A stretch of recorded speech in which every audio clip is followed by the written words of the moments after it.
नमस्कार। ये है फलक की कहानियों का अद्भुत संसार। किस्सा कहानी, कहानियां जिनमें हम लिखते हैं खुद को। मैं हूं डॉक्टर सोनिल सिंह, लेकर आई हूं अपनी ही लिखी एक कहानी जिसका शीर्षक है गंगा। तो बढ़ते हैं कहानी की तरफ। गंगा के एक घाट पर नावों में लगे स्पीकरों पर बजते अलग अलग तरह तरह के गाने। गंगा तेरा पानी अमृत, गंगा तेरा पानी अमृत। दूसरी किसी नाव पर बजता एक दूसरा गाना, मानो तो मैं गंगा माँ हूँ, ना मानो तो बहता पानी। और जिस नाव में बैठी थी काशी, उसमें चल रहा एक अलग ही तरीके का गाना, लेकिन माँ गंगा पर ही।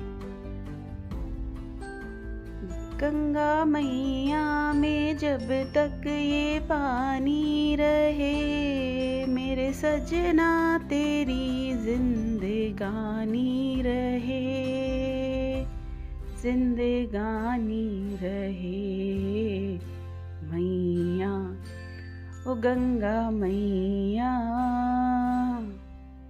हर तरफ के स्पीकरों पर चलते गानों को सुनती नाव में बैठी काशी के मन में बस एक ही नाम चल रहा था, गंगा। हर नाव में बज रहे स्पीकर के गानों में भी बस एक ही नाम था, गंगा। सिर्फ गंगा की ही जय जयकार हो रही थी हर जगह। कुछ देर पतवार के पड़ते थपेड़ों से, पानी पर बनती लहरों और तरंगों को देख काशी ने नाव वाले भैया से पूछा, भैया कब से हो आप इस घाट पर? अरे दीदी, जन्मे यहीं हैं, जियो भी रहे हैं और मरो भी जाएंगे यहीं। आप तो जानती हैं मैया है गंगा, बिल्कुल मैया जैसे ही पाली है हमको जब से समझ बूझे लायक हुए हैं।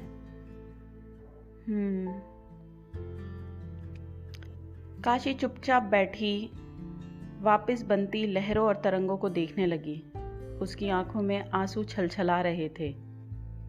तभी नाव वाले भैया ने काशी से पूछा, बहुत दुखी दिखाई पड़ती हैं दीदी, क्या बात है?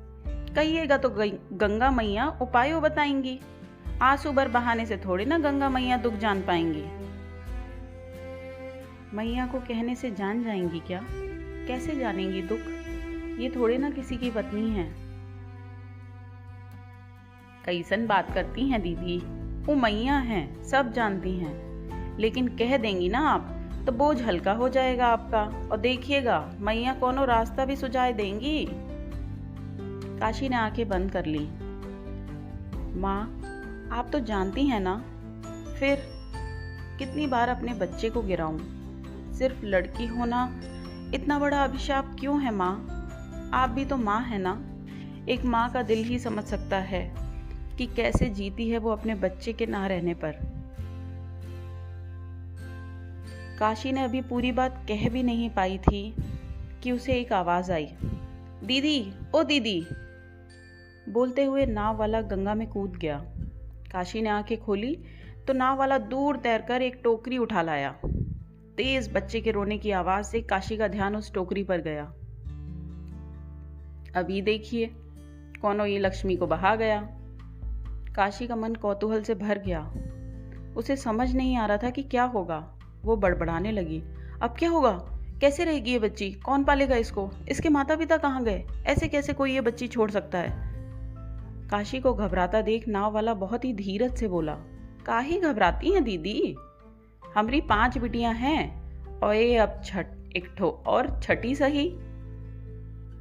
काशी ने जब नाव वाले भैया की बात सुनी तो उसकी आंखें चमक उठी। एक नाव वाला जब 5 बेटियां होने पर भी छठी को रखने तैयार है, तो क्या मैं एक बेटी भी नहीं पाल सकती? आज अब इस बात का फैसला हो गया। विजय को अब ये बात समझनी ही होगी। ना मैं अब पता करवाऊंगी कि ये लड़का है या लड़की, और ना मैं अब अपना गर्व गिरवाऊंगी। आपका आभार गंगा मैया, आपने तो मेरी दुविधा सच में ही हल कर दी। काशी ने मन ही मन चल रही बातों को सोच अपने दोनों हाथ जोड़ लिए। मन की खुशी होठों पर भी आ गई।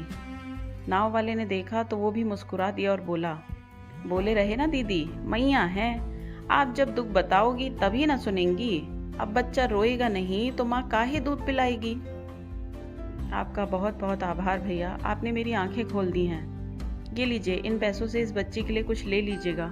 मैं हर हफ्ते कुछ लेकर आऊँगी इस बच्ची के लिए। ये तो लक्ष्मी माता हैं दीदी, देखिए अभी से अपना इंतजाम कर लिया इन्होंने। काशी नाव से उतरी, एक झलक उस बच्ची को देखा और घर की तरफ बढ़ गई आत्मविश्वास के साथ। आज उसके साथ अच्छी सोच और एक नया नाम भी जा रहा था। हाथ को पेट पर रखकर काशी बोली, तुम्हारा नाम गंगा ही होगा, अब बस जल्दी से आ जाओ तुम।